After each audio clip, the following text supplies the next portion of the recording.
A pleasant good afternoon, parents. I trust all is well. So, earlier last week, I sent home a poem or a passage called The Goat. And so, what you're going to do is you're going to have the child point to each word and read it. I saw a goat. All right. And I left another note here. I left a little note here at the bottom saying, have your child point to the words. Pointing to the words is very important so that they get familiar with the words and know what they're calling or know what they're saying. Have your child read the poem every day. Your child is going to be tested on reading fluency and oracy on the 28th of March. So it is important that they point to each word and read them every day. And if you would flip the paper over on the other side, we have some reinforcement activities for you to do at home with your child. So the first part is exposure 1. And it says, do echo reading and choral reading. And what echo reading is, this is where you, the adult, would read the poem out loud to your child. So you will say to the child, or you would model good reading, and you will say, as you point to the words, I saw a goat in a boat. And so you would read it out loud as the child tracks and follow your finger movement on those words. All right? And then after that, the child would repeat after you, which is why it's called echo reading. The child will be repeating after you. So you would say, I saw a goat in a boat. And then the child will have his turn and say, I saw a goat in a boat. To try to mimic you or copy you and do exactly as you're doing. And what choral reading is, this is when you and the child read it together at the same time. So you will sit your child beside you, and both you and your child will call the words off together. There's no taking turns. You both say it at the same time. I saw her row and row. As you both try to pronounce those words at the same time. All right.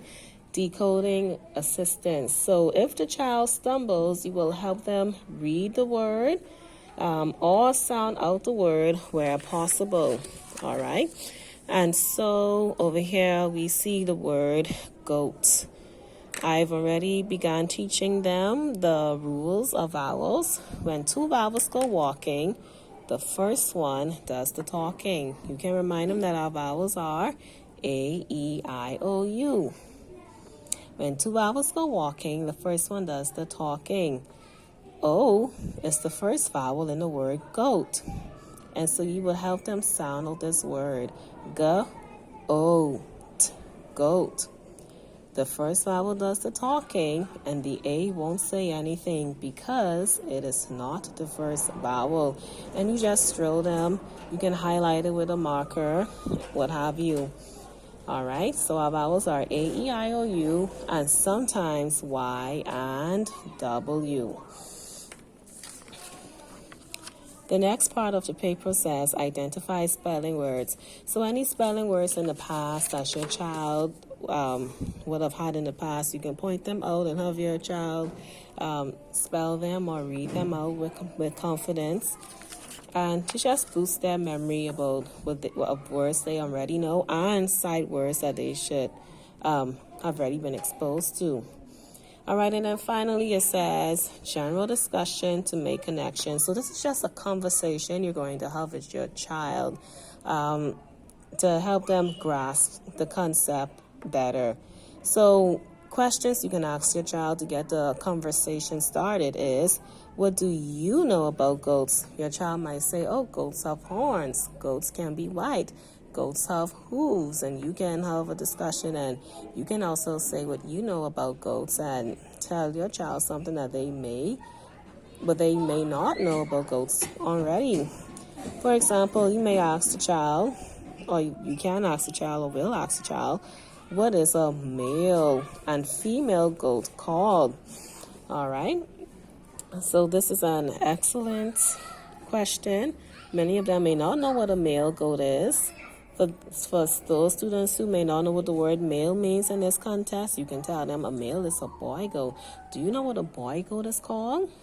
A boy goat, give them an opportunity to think and give a guess, and you can correct them and say, well, a boy goat is called a buck or a billy, or a billy goat, Billy. And what is a female goat called? What is a girl goat called?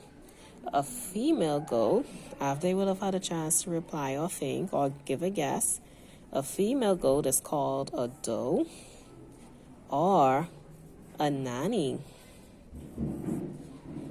Those are what girl goats are called. And then you can end the discussion by asking them, would you like a goat as a pet? And don't just leave it with them saying yes or no. Ask why. Why would you like a goat as a pet? Alrighty. Finally, you can just show a short video, age-appropriate video from off YouTube about goats, just to further their connection with the story. And once you've done that, you can have them read the story again along with you, the modeling, the echo reading, followed by the choral reading. And then you can go right on in activity 2 where it says handwriting. Have them write one of the paragraphs from the story, and when they get comfortable, if they're not a big fan of writing, have them write one paragraph or one stanza from the poem, I saw a goat in a boat, I saw a row and row. And as the child is motivated and encouraged, soon he or she can write out the whole poem. So break it off into parts and start them off with something small to get them familiar with